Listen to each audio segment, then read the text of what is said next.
오늘 본문에서 예수님은 아직 잠시 동안 빛이 너희 중에 있으니 빛을 믿으라고 선언하고 있습니다. 성경에서 빛은 단순한 밝음 또 따뜻함이 아닌 여러 가지 의미를 가집니다. 하나님께서 주시는 진리의 깨달음을 빛이라고 설명하기도 하고요, 하나님이 자녀들이 행하는 바른 도덕적인 윤리적인 생활을 빛이라고도 합니다. 또 하나님의 영광을 빛이라고도 하고요, 때로는 하나님 자신을 빛으로 의미하기도 하는데, 오늘 말씀되어 있는 본문에서의 빛은 하나님께서 인간에게 내미시는 구원의 기회, 즉 예수 그리스도 자신을 의미합니다. 기독교적인 믿음을 좋은 가르침 하나 배우는 일쯤으로 축소해버리는 교인들이 있습니다. 이런 걸 종교성이라고 합니다. 종교성은 도덕과 윤리를 가르치는 것입니다. 그래서 교회 다니는 건 좋은 거야, 교회 다니면 나쁜 거 가르치지 않잖아, 교회 다니는 건 괜찮은 거야, 하지만 너무 깊게 빠지면 안 돼, 광신자가 되는 것은 그건 잘못된 거야 하고 교인이 되어서 브레이크를 잡습니다. 저는 이렇게 질문을 해보고 싶습니다. 얘야, 학교 다니는 건 좋은 거야, 그런데 공부 너무 열심히 하면 그거 안 돼, 그건 미치는 거야. 공부 잘하는 사람들 국회에 가고 대통령 되고 정치인 되고 검사 되고 나중에 다 감옥 가지 않냐? 그러니까 적당히 공부해. 이런 것과 다를 게 하나도 없는 거예요. 야, 너 병원 가야 돼. 병원 가서 종합검진 받아야 되는데 종합검진 받으려면 피 뽑아야 된다. 그리고 대장도 내시경 봐야 된다. 엄청 아파. 적당히 하고 와. 피 뽑지 마. 대장 내시경 하지 마. 그냥 청진기만 갖다 대고 와. 이런 것과 다를 것이 하나도 없는 겁니다. 신앙생활이 인생 밭에 감추어진 어마어마한 보화를 발견하는 과정이라는 사실을 전혀 알지 못한 채 그냥 교회에 다니는 사람들이 많습니다. 이런 사람들은 시간이 지나면 자꾸 압박을 받습니다. 우리의 전 인생을 하나님께 바쳐야 한다라는 설교를 계속해서 듣기 때문입니다. 결국 고민합니다. 신앙은 무엇이지? 도대체 예수라는 분이 누구기에 내 모든 것을 바치라고 하는 거지? 좀 적당히 하면 안 될까? 하고 고민하게 되어집니다. 이 질문이 해결되지 않은 한 구원의 문턱을 넘지 않은 겁니다.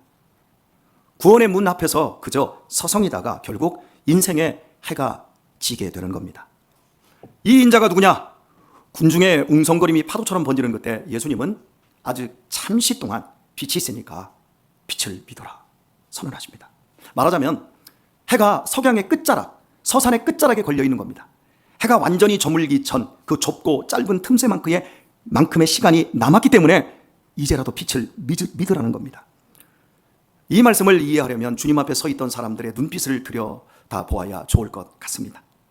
그들, 예수님의 말씀을 듣는 유대인들은 우리와는 달랐습니다. 구원을 찾기 위해 율법도 지키고 열심히 제사에 참여하고 성전 봉사에 매우 힘을 쓰는 사람들이었습니다.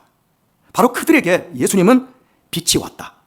아주 잠시 동안 빛이 머무는 동안 너희가 그 빛을 붙잡아라 말씀하고 있는 겁니다.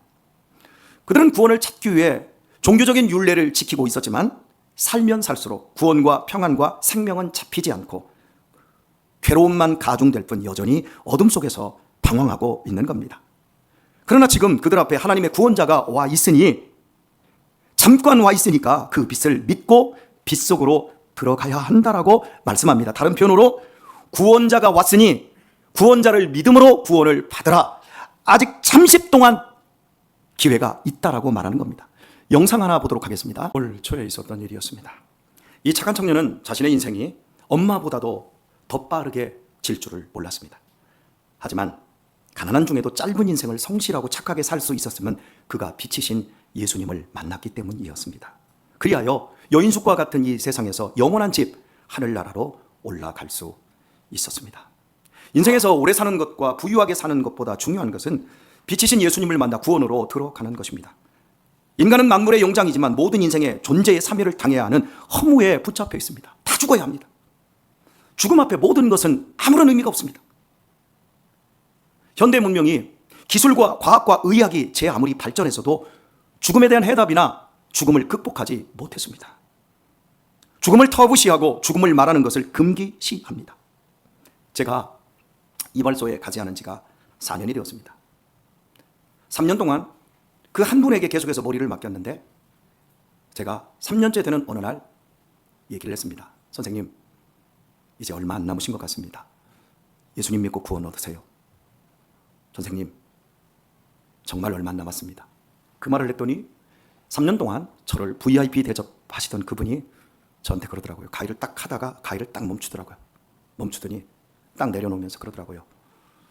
그런 말씀 하시려면 손님이시지만 저희 가게에 오시지 마십시오. 싫은 거예요. 죽는 얘기가 싫은 거예요. 그걸 얘기를 안 한다고 안 죽는 게 아니잖아요. 답을 찾아야죠. 그 이후에 제가 제 머리를 제가 깎습니다. 원래 머리를 잘 깎았으니까요. 모든 순간에게 사람들에게 구원의 복음을 주고 싶은데 사람들은 구원의 복음에 접근하려면 목사님들은 다 착하시죠. 근데 요즘 목사들은 정말 못돼 먹은 것 같아요. 비본질적인 얘기를 가요. 윤리, 도덕으로 가요. 아니요, 저는 구원에 대한 걸 얘기하고 있습니다. 못 알아듣습니다. 그리고 죽음은 터부시해버립니다. 그리고요, 문학이나 영화나 드라마는 죽음을 미화시켜 놓았습니다. 죽음은 아무것도 아니야. 죽으면 아픈지도 몰라. 죽음은 그냥 무야. 하지만 내가 막상 죽음에 직면할 때 그게 무가 될 수 있을까요? 다 떱니다. 다 두려워 벌벌거립니다. 죽음을 터부시하고 죽음을 말하는 것을 금기시키고 미화시켜 놓았지만 누구나 죽음은 숙명이고 그 죽음 앞에서 존재의 무너짐과 허무와 두려움에 직면하는 것을 피할 길이 없습니다. 죽음을 두려워하는 진짜 이유는 심리학적으로요, 죽음이 무서운 게 아니라 죽음 너머에 무엇이 있는지 모르기 때문에 무서운 겁니다. 안다면 무서울 게 없지요. 모르고 내딛는 걸음걸이, 그게 제일 무서운 겁니다. 그러므로 인류에게 죽음에서 공식적으로 살아 돌아오신 예수님의 말씀을 믿는 것이야말로 유일한 빛인 겁니다. 예수님만큼 착하고 예수님만큼 성실하고 봉사잘하고 멋지게 사신 분들은 많습니다. 그런데 모두 죽었지만 죽음으로 끝이었어요. 그러나 예수님은 죽음에서 3일 만에 부활하여 살아나오셨습니다. 그러니까 죽음에 대한 인류의 유일한 빛은 예수님밖에 없는 거예요.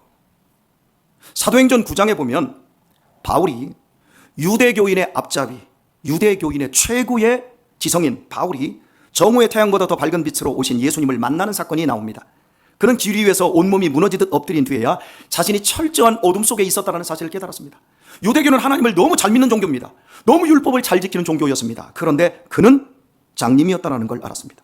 죽음에서 부활하신 예수님이 살아있다는 사실을 몰랐습니다. 그러나 예수님이 자기 앞에 빛으로 오셨을 때 그는 내가 철저한 어둠 속에 있었다는 사실을 깨달았고 예수님이 빛이라는 것 또한 역시 동시에 깨달았습니다.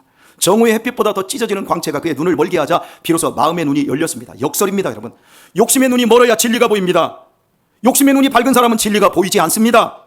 집착과 소유의 장님이 되어야만 진리와 생명의 눈을 뜰 수 있습니다.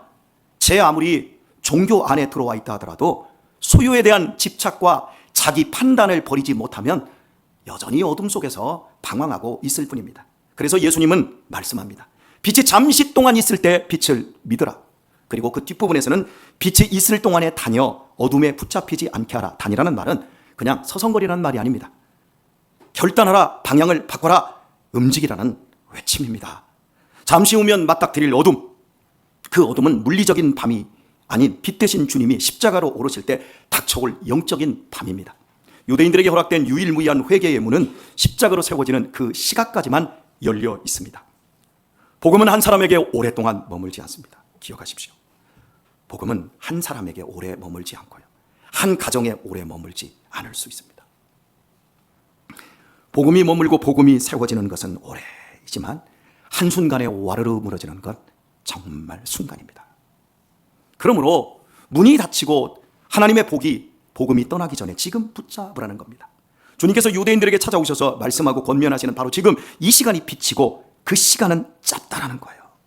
지금 빛을 잡아야 하고 그 빛에 붙잡혀서 결단한 것은 결단하고 청산할 것은 청산하고 바로잡을 것은 잡으라는 겁니다. 잠시 오면 어둠에 붙잡혀서 아무리 원해도 기회가 없을 것이 분명하기 때문입니다. 시간은 참으로 중요합니다. 시간은 너무 중요합니다. 인생 자체가 곧 시간입니다. 내가 지금 살고 있고 앞으로 살 수 있다는 것은 시간이 보장된다는 것을 의미하고 있는 거거든요. 인생을 가꾸고 가다듬는다는 것은 곧 시간을 가꾸고 가다듬는 것입니다. 제가 제 자신을 아름답게 가꾸려면 반드시 그 시간을 내가 어떻게 무엇으로 사용하느냐로 결정되는 겁니다. 우리는 우리의 임의대로 시간을 사용할 수 있고 원하는 대로 때를 정할 수도 있습니다. 영화 관람을 위해 시간을 쓸 수도 있고 독서를 위해 시간을 사용할 수도 있고 빈둥빈둥 시간을 버릴 수도 있습니다.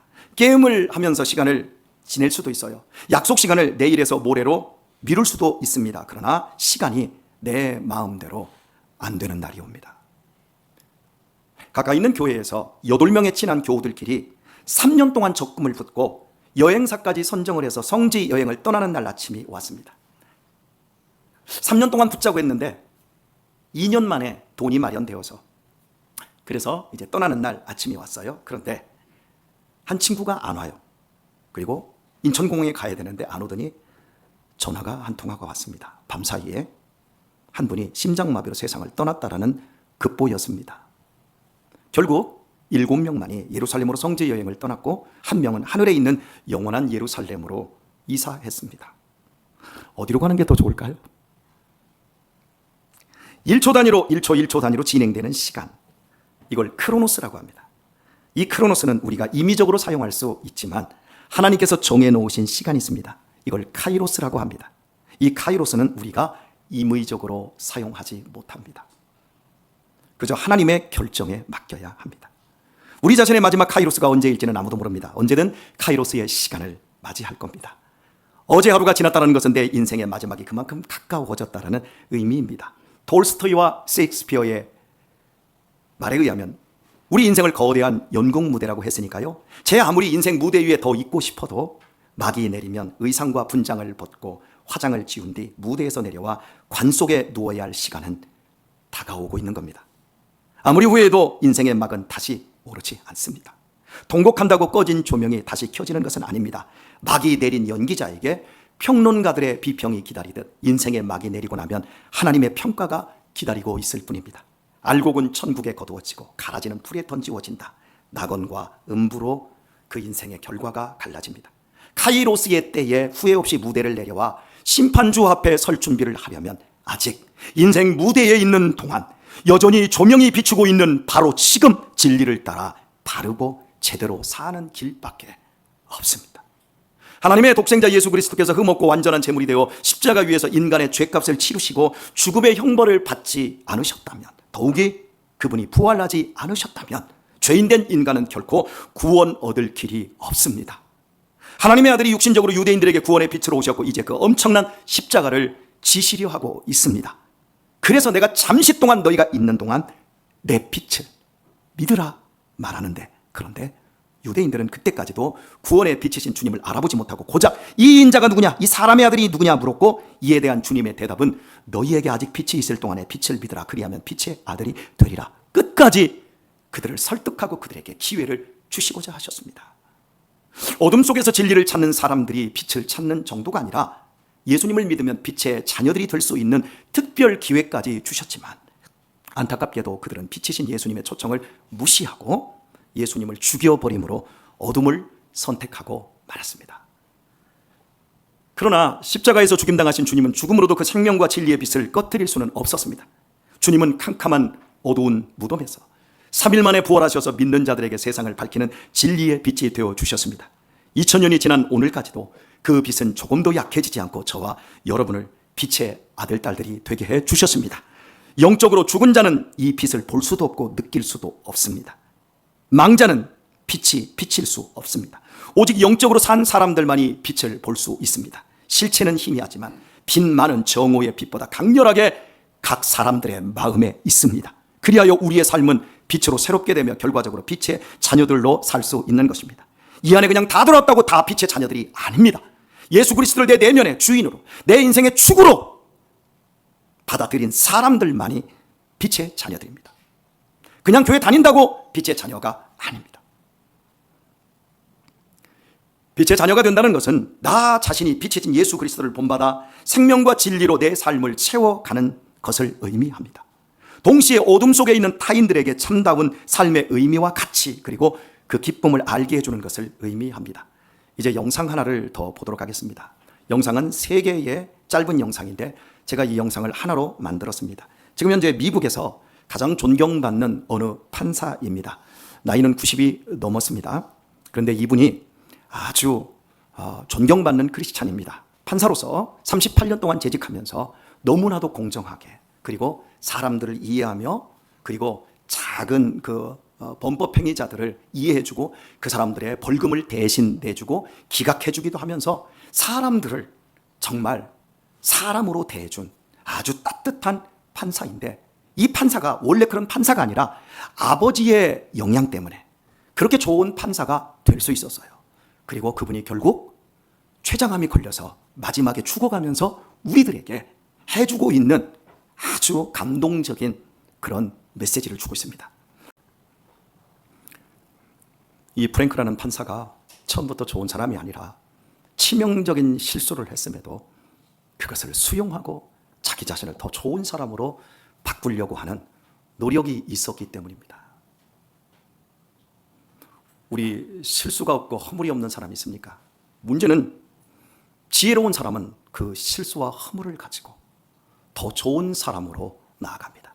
하지만 미련한 사람은 그 실수와 허물을 그대로 짊어진 채 그 속에서 더 이상 한 발자국도 나가지 않는 사람입니다.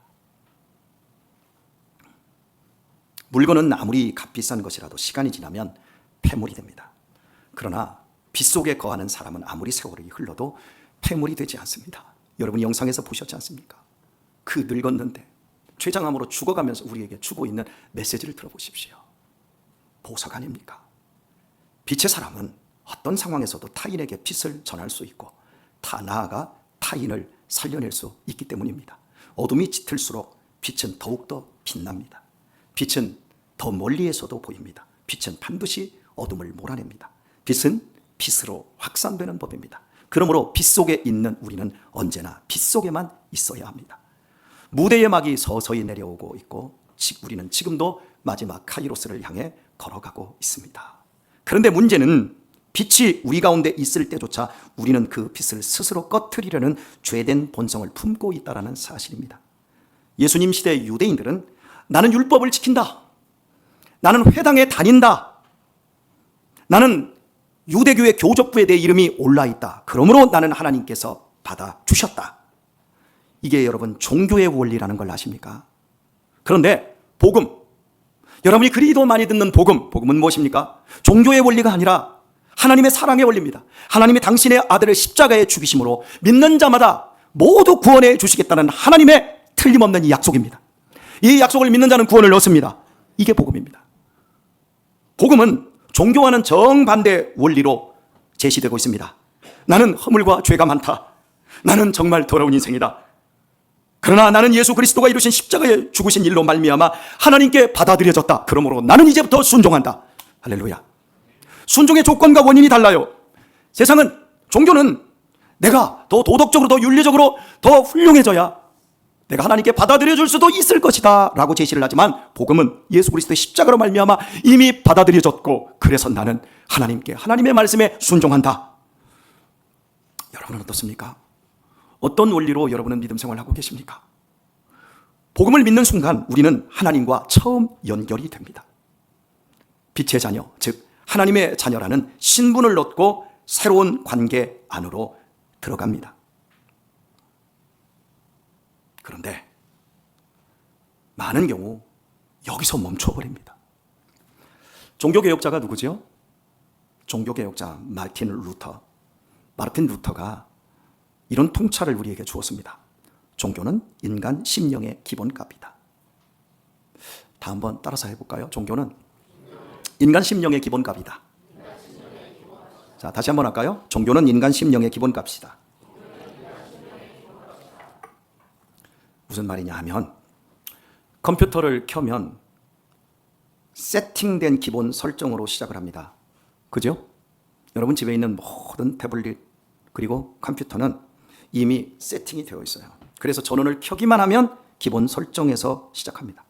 여러분이 핸드폰을 밤새 껐다가 켜기만 하면 기본 설정으로 고정되어 있듯이 우리의 마음 바탕 자체가 종교로 설정되어 있다는 말입니다. 이해하셨으면 아멘. 이것을 설명하면 이렇습니다. 복음을 아무리 들어도 우리의 마음 바탕에 이 자리를 떠나가면, 여기서 아멘을 했어도 이 자리를 떠나가면 우리의 마음은 종교 원리로 돌아간다는 거예요. 그게 기본값이라는 거예요. 그래서 우리의 마음은 빛의 자녀가 되었고 빛의 아들, 딸들로 살 수 있음에도 불구하고 자연스럽게 옛 작동 원리, 행위와 자력 구원에 종교적 원리로 되돌아가서 살고 있다는 얘기를 하고 있는 겁니다. 칭의, 믿음으로 말미암아 거룩하게 되고 내 인생의 의미가 십자가와 주님의 부활로 안전한데도 불구하고 이 하나님의 은혜가 아닌 다른 것들로, 종교적인 것들로 대체한다는 겁니다. 사람들에게 인정을 받아야 되고, 직업적으로도 성공을 해야 되고, 권력도 있어야 되고, 돈도 있어야 되고, 그런 것에서 안정감과 평안을 찾으려는 습성이 발동된다는 겁니다. 이것이 바로 복음의 빛을 꺼트리는 죄된 본성입니다. 그래서 믿지만 인간 심령의 기본값인 종교성 때문에 두려움과 분노라는 어둠에 끌려 다닌다는 거예요. 이런 종교성에 기반한 어둠은 단순히 의지력을 강화시키거나 도덕규범을 배로 지킨다고 해결되지 않습니다. 헌금을 많이 낸다고 해서 되는 것도 아니고, 봉사생활을 열심히 한다고 해서 우리 마음의 불안과 두려움이 사라지지 않는다는 거예요. 영속적인 변화와 안정과 내적인 평안은 복음을 더 깊이, 더 자주, 더 온몸으로 받아들일 때만 우리 안에서 일어나는 변화입니다. 복음을 늘 섭취하고 소화가 잘 되도록 내 자신의 마음을 잘 일구고, 그리고 자기 일부로 그 복음을 삼을 때에만 우리의 내면은 종교성을 이기고 복음으로 채워질 수 있는 겁니다. 그래서 루터는 신부가 아니라 목사들에게 권면합니다. 이런 말을 했습니다. 목사는 신부보다 100배나 위험하다. 그리고 그 목사의 사명은 이것이다. 복음의 진리는 모든 기독교 교리의 기본 조항이다. 가장 중요한 일은, 목사의 가장 중요한 일은 이 복음의 조항을 알고 다른 사람들에게 가르쳐 그들의 머릿속에, 마음속에 계속해서 주입해 주는 것이다. 이게 목사의 사명이에요. 복음을 계속해서 머리와 마음속에 주입해 주는 것이다. 예수님께서는 우리가 아름다워서 우리를 사랑하신 것이 아닙니다. 그분의 희생적인 사랑 때문에 우리가 아름다워졌습니다. 돈이 두렵고 그 돈 때문에 두려운 마음이 우리를 인색하고 마음을 움츠리게 할 때 우리는 그리스도께서 베푸심이 있는 복음으로 방향을 돌려봐야 합니다. 십자가는 하나님이 나를 철저히 지키시며 돌봐보신다는 증거이기에 우리는 돈을 염려하지 않아도 됩니다. 왜냐하면 주님이 지키시니까요. 죽음이 시작되면 건강이 떠납니다. 죽음이 시작되면 젊어도 젊음이 떠납니다. 암이 시작된 20대의 몸에 젊음은 보이지 않습니다. 그리고 죽음이 시작되면 자식이 먼저 떠납니다. 죽음이 시작되면 배우자가 떠날 수밖에 없습니다. 아니, 자식과 배우자는 그 자리에 있어도 내가 떠나가게 되어집니다. 그리고 마지막까지, 끝까지 나와 함께하며 붙잡고 너는 이것만큼은 놓치지 않아야 돼 라고 하는 것이 돈입니다. 그래서 요양원에 들어가도, 요양병원에 들어가도 돈만큼은 나의 하나님이 되기를 바라는 유혹을 끝까지 받습니다. 그러나 마지막에 돈도 떠나갑니다. 그때 남는 것이 무엇일까요? 십자가에 나타난 영원한 하나님의 사랑만이 남습니다. 예수님만이 나와 함께 다 떠났는데 나와 함께 죽음의 터널로 들어가 하나님의 왕국으로 인도해 줄 것입니다. 이렇게 복음을 깊이 이해할 때 우리의 현재 크로노스의 이 삶 속에서 삶의 동기와 삶의 정체성과 삶의 세계관이 복음으로 새로워질 수 있고 삶 전체가 복음으로 밝아질 수 있습니다. 그렇지 않으면 우리는 어떤 설교를 듣고 어떤 뜨거운 은혜를 예배 때, 찬양 때 받는다 할지라도 우리의 심령의 기본값은 종교로 가버립니다. 그리고 거기에서 불안하고 거기에서 떨고, 그래서 나도 더 많이 가져야 돼, 그러면서 방황하는 겁니다. 마음의 변화 없이 억지로 지키는 행동은 일시적일 뿐이지만 복음이 마음을 바꾸면 행동은 저절로 뒤따라옵니다. 그러므로 복음은 그리스도인의 삶의 출발점일 뿐만 아니라 종착점입니다. 우리가 부딪히는 모든 문제, 모든 두려움, 모든 분노는 결국 복음으로 돌아가지 않고는 치유될 길이 없습니다. 오직 십자가에서 죽으시고 부활하신 예수님의 복음만이 우리의 근본적인 어둠을 몰아낼 수 있습니다. 오늘의 말씀을 맺겠습니다. 여러분 표정 보니까 오늘 영 은혜를 못 받으신 것 같아요. 그래도 말씀은 맺어야지요. 2시간 있다 오후 예배 드리니까 그때 여러분의 얼굴에 화색이 돌 줄 믿습니다.